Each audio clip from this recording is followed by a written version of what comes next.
Things are not looking so hot for British Columbia Premier David Eby and his BC NDP party. Not only are they now only tied in the polls with the BC Conservatives, a party that effectively didn't exist more than a year and a half ago, they are tied 37-37 at the moment. And when you actually look at the underlying numbers, the Conservatives have much more momentum with voters, with over half of voters considering voting for them, whereas the BC NDP only have about 40% of voters even considering casting a ballot for them. That's all bad for David Eby. He even has a lot of people defecting from his cabinet. That's also bad. But that's not the main reason that David Eby is not going to be premier after October. The main reason that David Eby is not going to be premier is because he is awkwardness personified. This is why there is such little confidence in him, both in the public as well as inside his own party. David Eby is not a likable candidate. And I don't mean that like he's a bad person on like a fundamental level. I mean like it's hard to watch him do politics. He's very like mechanical in the way he interacts with people, and at the same time he's very unserious in his policy. At the very least, if he was competent on policy, affordability was getting better, houses were being put up, we were cracking down on crime and scrapping decriminalization programs, people would say, like, well, a little bit robotic, but he knows what he's doing. It's like, no, he doesn't know what he's doing, and he's awkward on top of that.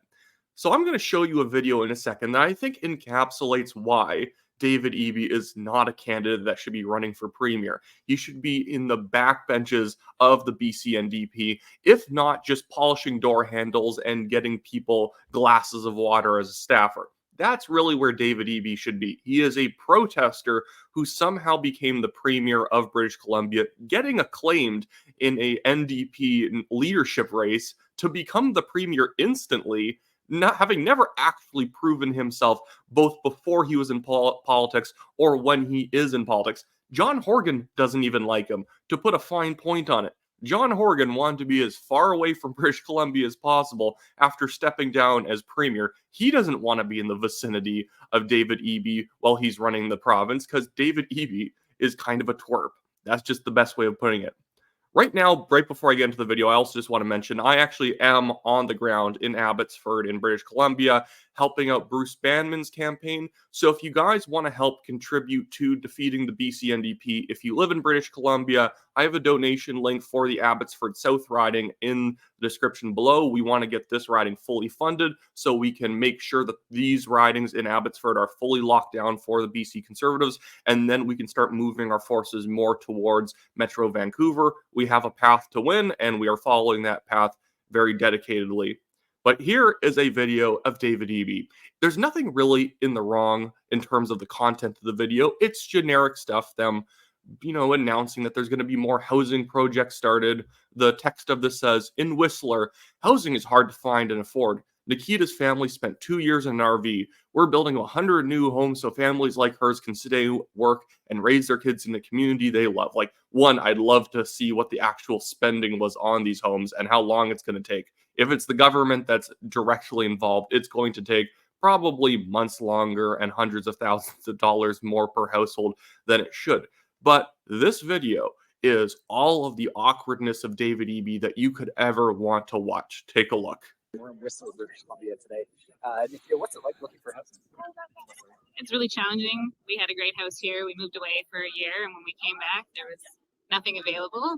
We actually spent 2 years living in an RV while we waited out finding housing. When we finally got into Whistler Housing Authority housing, which has mean that. Who is framing these videos? This lady is telling him about her housing problems, and then you have David Eby there just like staring at her like he's an ostrich or an emu, just looking at some food on the ground. David Eby does not know how to shoot a video. He does not know how to come off as charismatic. He's just staring at her like he's a large bird looking at a piece of corn he's going to pick up off the ground. And again, I'm not going after how he looks. This is all controllable stuff. He looks like a fine guy, but just the way that these things are framed, he's so much taller than her, and he's both filming it himself as well as staring at her. It's weird. We can continue in our careers here. We can establish our life here and potentially live here for longer than the season. Awesome. Yeah. And behind us, it doesn't look like much, but it's a big lot. Some apartments are being built here. What does that mean for you and your family in terms of the BC Votes program? It's just great to know that we can stay here long term, that we're not, possibly going to have our house sold out from under. He looks like he hates her or something like that. Like he didn't want to do this filming. It's so weird looking. He's just he's just staring there like down at her. He's a tall guy. He's like 6'5", and for some reason they took a woman who's like 5'2", and now he's just like staring down into her soul with no connection to her, with like the worst audio from his phone you could possibly get. Beneath us, that we can have affordable rent that allows us to continue living and working in our community that we've built around us, and a place that we enjoy living, and a place we want to raise our kids, and so we're really thankful to have affordable housing. And I think affordability is a huge part of the solution. Awesome. Well, thanks for sharing. He says awesome while he looks mad at her. I don't get it. This is why David Eby actually used to be popular when he first became premier, as all premiers are. When you first become premier, especially just out of nowhere, they appoint somebody new, usually your approval rating starts off well, especially if you're on the left, because the media pumps you up a lot and you haven't done anything wrong technically yet. So David Eby started off, before Rob Canoe came around, as the most popular premier in the country. He had like a 67% approval rating or whatever. And then he proceeded within months. And now, currently, he's like either in the middle of the pack or the lower end of the spectrum of premiers in Canada. He has like an approval rating of below 40% at this point. He deteriorated so fast because as people get to know David, the policy sucks. He does not let his own caucus make decisions. That's a really big issue. Andrew Weaver, the former Green Party leader of British Columbia, came out and he actually said good things about the Conservative leader, John Rusted, even though potentially they maybe don't line up on every single issue. But he's saying that guy's actually a leader. He actually lets his caucus do what they want, say what they want. Their candidates are able to actually speak out. David Eby's cabinet and his government is run like a dictatorship run by the stupidest possible person in the party. I don't mean that to be insulting. I mean the person who is unable to understand that actions have consequences, because he doesn't care about all of the consequences, decriminalization programs, different tax schemes. David Eby is so bad at politics. At the same time that they're trying to frame their opponents in the BC Conservative Party as the party for the rich, he announced a new subsidy program to give $10,000 tax credits for people who install $15,000 solar panel installations. At the same time, some people can't afford groceries. So he wants to try and attack the Conservatives for being the party of the rich, because they want to give everybody tax relief through getting rid of the carbon tax and lowering provincial sales taxes and income taxes altogether. At the same time, he's giving out tax credits to those who can already afford $15,000 solar panel installations. Who's struggling is going to pull out $15,000 from their wallets in order to put up a solar panel on their home just to get the provincial government tax credit. That is a way of buying votes from upper middle class people in the Vancouver and Victoria areas. He's such a hypocrite. And again, Andrew Weaver noted that unlike when John Horgan was premier, which I don't agree with John Horgan's policies, but I can agree with the way he manages a government, that John Horgan let cabinet ministers do what they wanted. When they did policy announcements, when there was a new policy or there was some update, they would be the ones leading the press conference. Now, David Eby leads all of them, being the least competent person to lead any of these press conferences. And you got this cabinet minister sitting in the back like they don't even know why they're supposed to be there. This is why, again, a party that got 2% of the polls is now leading in the seat projections on some of these different metrics. Conservatives might win by 2 seats, and that's early on right now while the polls are still tied.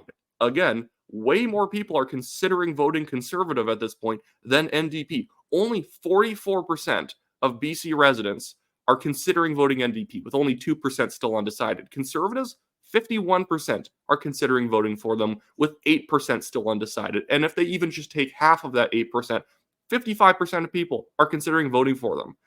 David Eby is in an impossible situation right now, because in order to win, because as you see in the federal polling, BC is about 50-50.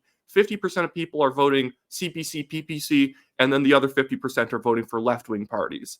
So right now, the provincial Conservatives have access to basically the full 50% because all the other parties, United, the NDP, the Greens, are all on the left. And so for David Eby to win, because the Greens have about 12% of the vote, United has about 10.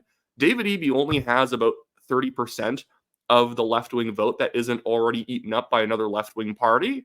And so he's going to have to rely on the impossible scenario that some people who like Pierre Poilievre on a federal level, who wants to scrap the carbon tax, are then going to cross over and vote David Eby provincially for the NDP, who wants to keep the provincial carbon tax. He's walking a tightrope that doesn't even actually exist because there's no voter outside of an infinitesimally small, less than maybe a third of a percent of people who are going to make that weird pick that they're going to vote Poilievre and then Eby. Maybe they just like, I don't know, maybe they like how awkward Eby is. I don't even get that. Poilievre and Eby aren't even the same people in terms of personality. They're not even close, not in close in policy, personality, leadership style. It's terrible. Anyways, but yeah, David Eby's going to lose. If you live in BC, go down to the link below and you can donate to the Abbotsford South riding. It doesn't matter if you live in Abbotsford South or not. We want to get this riding fully funded so then we can start transferring money to other ridings. And that's perfectly above board. You actually can barely donate in BC. That's what I didn't realize before I came out from Alberta. I thought the federal donation limits were low at $1,700. In BC, it's only $1,400, and all the restrictions on how you can fundraise are insane. It is so restrictive. It is basically trying to benefit left-wing parties with union connections who can have people spend money on their behalf. Also the media basically is spending money promoting the BC NDP by trying to smooth out the edges of their terrible policy. So if you live in BC, if you spend $100, you can get 75% of it back in a tax credit. Make sure you at least give $100 this election cycle. It is a down payment on getting a tax cut in the future, because if the BC Conservatives do not have the money to win, they can't win. That's the best way of putting it. But anyways, also, if you don't live in BC, you can contribute to my Give, Send, Go legal fund in the description below. Just getting sued by a Chinese billionaire throwing paperwork at us for defamation, apparently. In 2.5 years, he hasn't even shown how he defamed him. He's just merely stating that he feels defamed. It's just one of these nonsensical, frivolous slap suits. So if you guys can contribute to that, it really helps me out. It's already cost me $32,000 fighting this case. And then I've even had another legal case I had to fight off. If you're independent media for any length of time, you're going to eventually have people take shots at you, because unlike in the United States, you don't have very strong free speech rights in Canada comparatively. So in the US, all these suits against us would have been thrown out in 5 seconds. In Canada, the judges will humor it for 3 years, which costs you a lot of money. We'll still win. It just takes a while. And then if you guys can sign up to my campaign organizing forum. This is just for the entire country. That's on my website, also linked in the description below, wyattclaypool.com. See you guys later.